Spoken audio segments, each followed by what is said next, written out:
Before I go, I want to read you a verse of Scripture. Jesus Christ, Yeshua, said in Luke chapter 14, verse 28, "For which one of you, intending to build a tower, does not sit down first and count the cost, to see if you have enough to finish it?" Jesus taught us a principle in this parable. It's about counting the cost. He said, before you make a decision to do anything, sit down, do your research, do your due diligence, and see where you stand. See if you're going to be able to finish the job. Now, I did this last year. In the early part of 2020, I did exactly what Jesus teaches us to do here. It was the beginning of the pandemic known as COVID-19. I sit down because I do care about my fellow man. I do care about the members of our church. I do care about health and safety. You see, unlike what Cuomo and Fruity Lemon and all the rest of them would have you to believe, we are not uneducated Neanderthals that fall in a basket of deplorables. That's what they want you to think about us, that we're uneducated, that we can't think for ourselves, so therefore we need our government.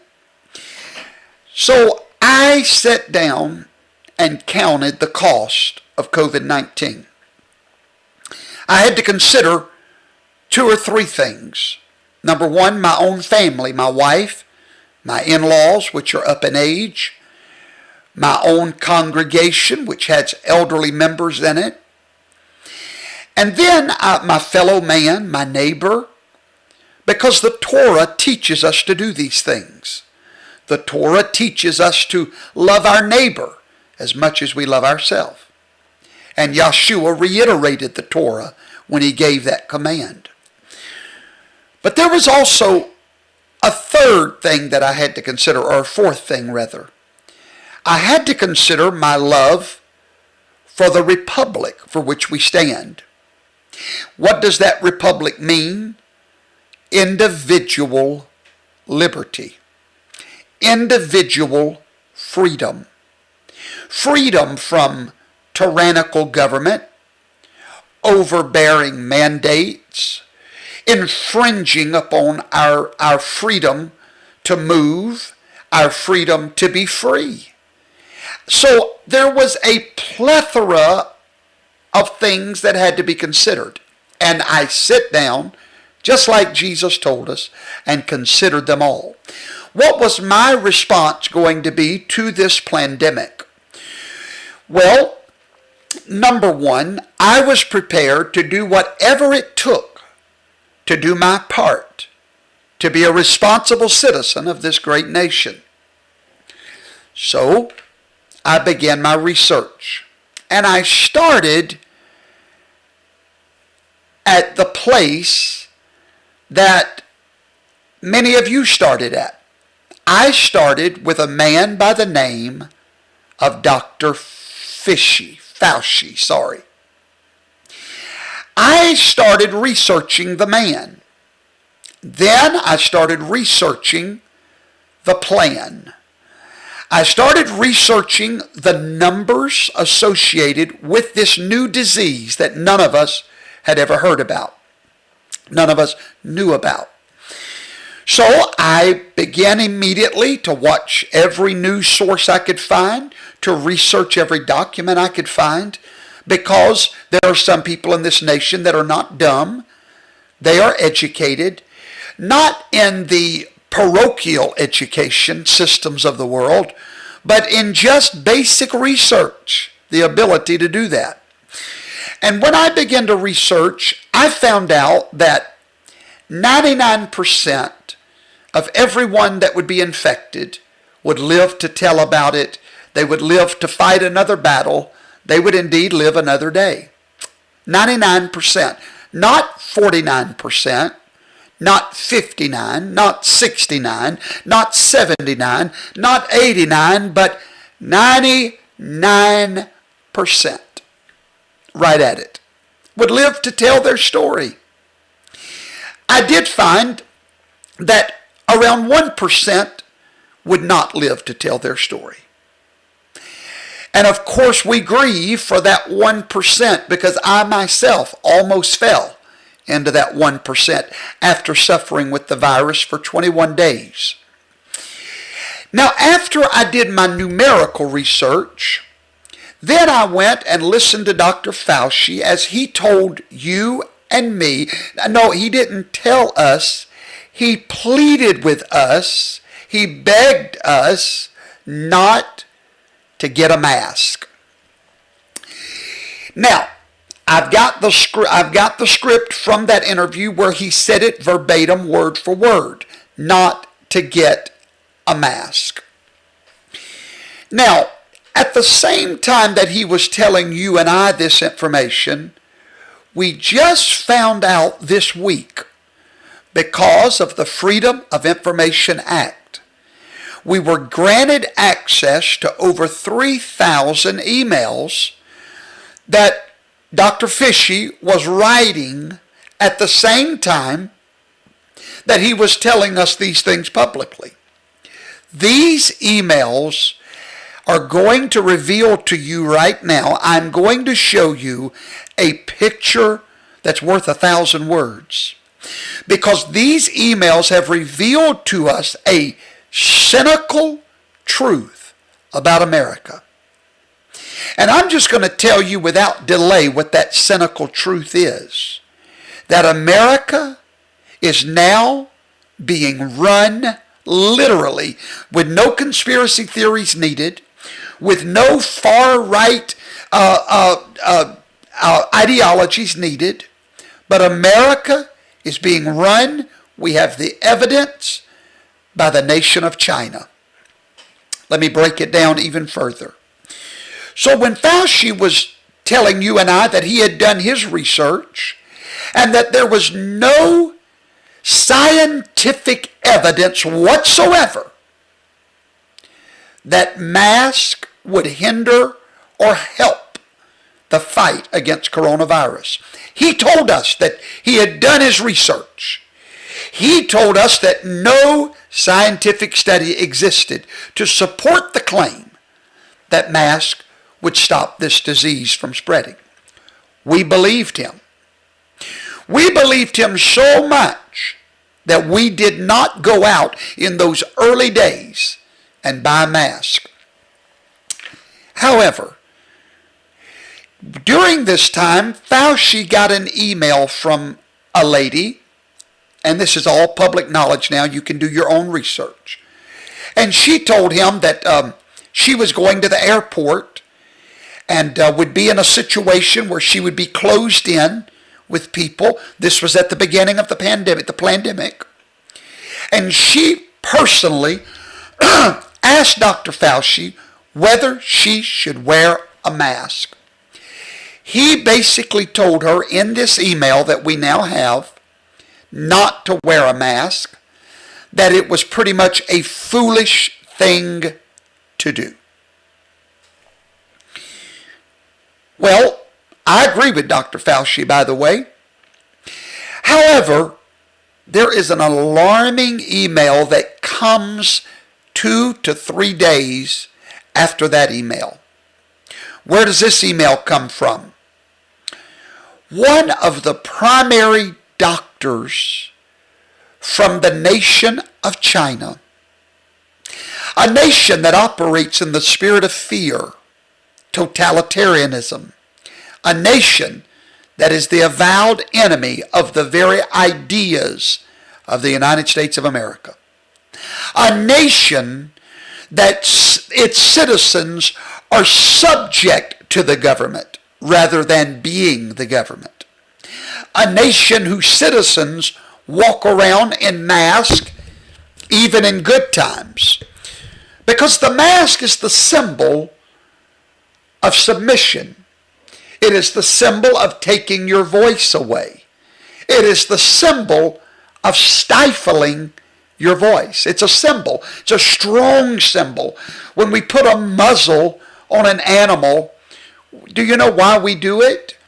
To shut the animal up so that he'll quit making noise, so that he'll quit barking. We want to take his voice. The first time I put on a mask, I knew by the Spirit of God, the Spirit behind it.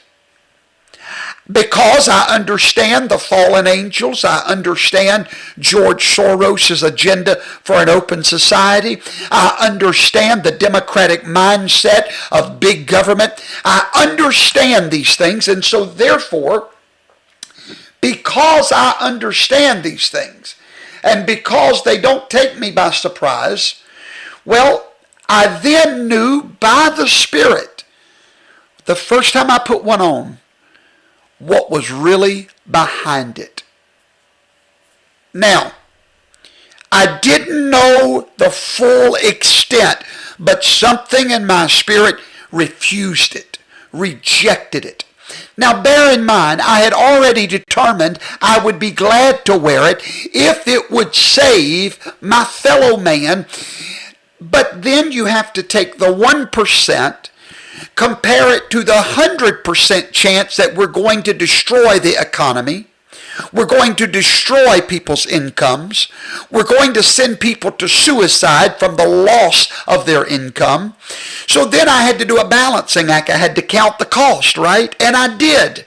And I found out that the cost to destroy the world system versus to save the 1% didn't bear out. I counted the cost.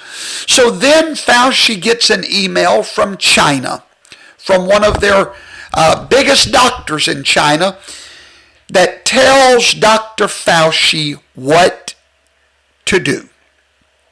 We have the email. Professor Toto don't report on anything that's a conspiracy theory. We only report what we know to be the truth. And now we know the truth. I always told you, truth is like a gumbo. Sometimes it has to percolate. Sometimes it has to marinate. But when it comes out, baby, it blows the lid off. And this is what's happened. In this email, this Chinese doctor told Fauci that he must enforce the mask upon Americans. And Dr. Fauci wrote this American-hating doctor and said these words to him. Pretty much, yes, sir, we have great respect for China and the Chinese doctors. You've done us wonderful things, Fauci told them. Well, Fauci, what wonderful things have they done for America except send us the China virus? Question mark. Ladies and gentlemen, we now have point proof, positive evidence that it was China that put the mask on your face.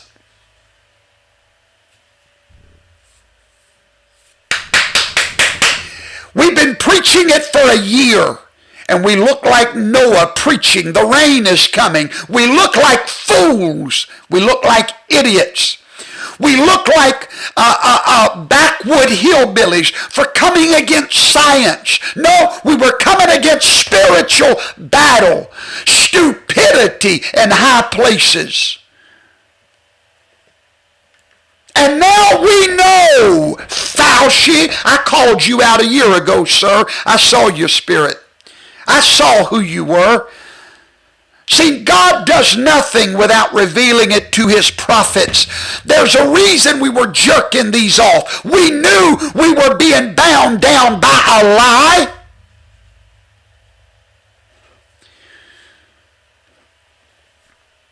We understood the spirit behind it. We knew it was all lies. And China is the one that told Fauci to put the mask on us. He wrote them back, told them how much he respected them. And ladies and gentlemen, days later, Fauci recants his original position. I want to tell you something. Truth may be a long time coming, but when it comes, it don't take long.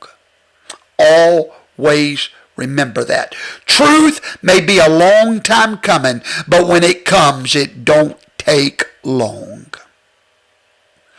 God is going to avenge his servants that have stood faithful in this battle. Our church never shut our doors because we knew that this was a lie working underneath the surface, and now we have the evidence. Now we know. No, we always knew, but now the world knows. I want to say this to you before I leave today. We're in a battle. Patriotism is under attack. Individual liberty is under attack. Freedom to be ourselves and make our own choices is under attack. But as God is my witness, I just got back from Miami, Florida, where patriots came to an underground railroad meeting, basically hiding out, if you will, to help save this nation. God's got an army marching through the land. Deliverance is their song, and there's healing in their hands.